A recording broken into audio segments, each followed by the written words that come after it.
Hi guys. तो आज हम बनाने वाले हैं बिल्कुल अलग तरीके से और बिल्कुल नए तरीके से मूली के पराठे। बहुत ही टेस्टी बनते हैं। जब आप इस तरीके से पराठे बनाएंगे तो आपके घर में ये पराठे सबको पसंद आएंगे। तो सबसे पहले मैंने यहाँ पर ये 5-6 मूलियाँ ले ली है, जिनको मैंने अच्छे से धो के छिलके उतार लिए हैं और उनको इस तरह से हमें इस कसनी से किस लेना है। तो ये देखिए, ये मैंने यहाँ पर कस लिए हैं और अब हमें इसका पानी निकाल देना है।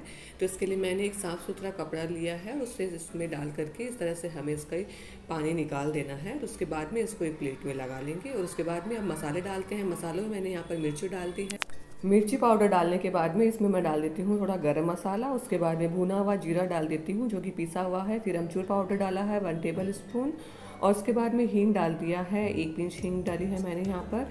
इसके बाद में मैंने ये आधा कप हरा धनिया है वो काट के रखा है, वो भी मैंने इसके अंदर डाल दिया है। और अब मैं डाल रही हूँ इसके अंदर 2 हरी मिर्ची कटी हुई, बारीक कटी हुई है। और उसके बाद में एक सीक्रेट चीज़ ये है जिससे कि बहुत ही टेस्टी बनते हैं, वो है मूली के पत्ते, जिनको मैंने काट करके धो करके अच्छे से उबाल लिया है। और उसको इस तरह से इसके अंदर डाल देंगे और सारे मसालों है वो मिक्स कर देंगे। इन सभी मसालों की क्वांटिटी आप मेरे डिस्क्रिप्शन बॉक्स में देख सकते हैं। तो इस तरह से बनाए हुए ये पराठे हैं वो बहुत ही टेस्टी बनते हैं। तो यहाँ पर देखिए, मैंने ये मसाला मिक्स करके रख रखा है, लेकिन नमक हमें इसमें अभी नहीं डालना है, क्योंकि नमक अगर हम अभी से डाल देंगे तो इसमें क्या है, पानी भर जाएगा। इसलिए नमक हम उसी वक्त डालेंगे जब हम पराठे बनाएंगे। तो इससे पहले मैं आटा लगा लेती हूँ, और आटे में लगाने के लिए मैंने यहाँ पर आटे के अंदर थोड़ा सा अजवाइन डाल दी है, क्योंकि मूली के पराठे बना रहे हैं तो अजवाइन बेहद ज़रूरी होती है। और थोड़ा सा मैंने टेस्ट के अकॉर्डिंग थोड़ा सा नमक डाल दिया है। और उसके बाद में 2-3 चम्मच मैंने यहाँ पर तेल ऐड कर लिया है। आप चाहो तो घी भी ऐड कर सकते हो, इससे क्या है, पराठे खस्ता बनेंगे और सॉफ्ट बनेंगे। आप चाहो तो इसमें थोड़ी सी मलाई भी ऐड कर सकते हो, उससे भी बहुत अच्छा टेस्ट आता है। तो यहाँ पर आटा मैंने ना तो सख्त लगाया है ना ही ढीला लगाया है, नॉर्मल मैंने आटा लगाया है। तो बस अब हम पराठे बनाने वाले हैं। तो इस मसाले के अंदर हमें नमक, सफ़ेद नमक और काला नमक है वो टेस्ट के अकॉर्डिंग मिक्स कर देना है। और नमक अच्छी तरह से मिक्स करेंगे और उसके बाद में चलिए पराठा बनाना शुरू करते हैं। तो यहाँ पर मैंने आटे की इस तरह से एक लोई ले ली है, उसको गोल गोल करके इस तरह से हम लोई तैयार करेंगे। और उसके बाद में इसके ऊपर थोड़ा सा सूखा आटा छिड़केंगे और उसके बाद में बेलन की सहायता से इसको धीरे धीरे गोल गोल आकार में इस तरह से बेलते रहेंगे। तो इसको थोड़ा बेलने के बाद में जब हम मसाला इसके अंदर डालेंगे तो 4-5 चम्मच मैंने यहाँ मसाला डाल लिया है। तो ये देखिए, इस तरह से हमें मसाला डाल लेना है। उसके बाद में अपने हाथों की सहायता से इसके किनारों को पकड़ करके इस तरह से हमें इसको घुमा घुमा करके इस तरह से इसको बंद कर देना है। और इस तरह से एक वापस से एक लोई तैयार कर लेनी है। इसके ऊपर का पार्ट आप चाहो तो थोड़ा सा हटा भी सकते हो, ये जो एक्स्ट्रा पार्ट है, या फिर आप इसी लोई के अंदर इसको चिपका दीजिए। तो ये देखिए, यहाँ पर मैंने इसको तैयार कर लिया है। उसके बाद में अपने हाथों की सहायता से ही इसको गोल गोल घुमाएंगे। हमें सीधे ही बेलन नहीं लगानी है, क्योंकि अगर हम बेलन पहले से लगा देंगे तो ये पराठा है वो फट जाएगा और मसाला बाहर निकल जाएगा। तो हमें इसको सूखा आटा छिड़कना है पहले, और आटा छिड़कने के बाद में अपने हाथों की सहायता से इसको गोल गोल घुमाना है। और इस तरह से गोल गोल घुमाना है कि जो अंदर का मसाला है वो पूरी तरह से किनारों के अंदर आ जाए।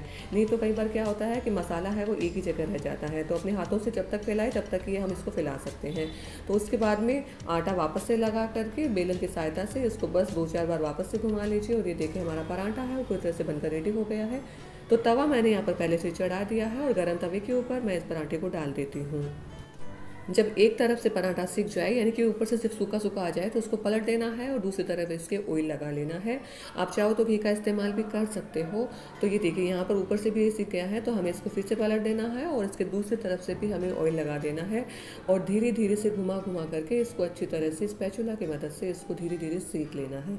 गैस की फ्लेम आपको बिल्कुल से मीडियम रखनी है, और जब ये पूरी तरह से सिक जाए तो बिल्कुल से लो कर दे और 2-3 मिनट के लिए इसको बिल्कुल लो फ्लेम पर पकाना है, ताकि ये खस्ता बन जाए।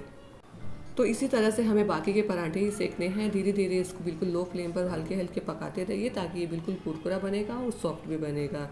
तो ये देखिए, हमारा पराठा यहाँ पर पूरी तरह से रेडी हो चुका है। बाकी के पराठे भी हम इसी तरह से तवे के ऊपर डाल करके इस तरह से इसको धीरे धीरे सेकेंगे। और उसके बाद में ये देखिए, ये भी पराठा है हमारा पूरी तरह से तैयार हो गया है। तो इन पराठों को हमें परोसना है लहसुन की चटनी के साथ, जिससे इनका टेस्ट बहुत अच्छा आता है। तो चलिए फटाफट से बनाते हैं। तो लहसुन की चटनी बनाने के लिए मैंने यहाँ पर सूखी लाल मिर्ची को है वो थोड़ा सा धो लिया है, और धो करके मैंने यहाँ पर इसको पानी डाल करके थोड़ी देर के लिए भिगा दिया है।